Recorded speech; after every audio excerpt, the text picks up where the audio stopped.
Did you know ProScoreboard can record everything shown on your output window directly to a video file? With ProScoreboard's Record Output feature, you can easily archive a broadcast or save it for review.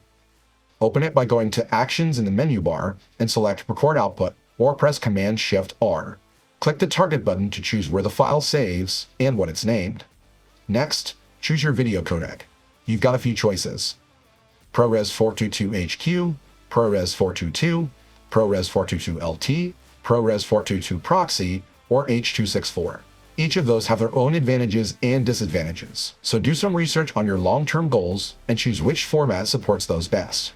You can also pick your resolution and frame rate. When you're ready, click the record button to start and click it again to stop. Your file will save automatically to the location you chose. Have any questions? Leave those in the comments and be sure to like and follow for more ProScoreboard tips.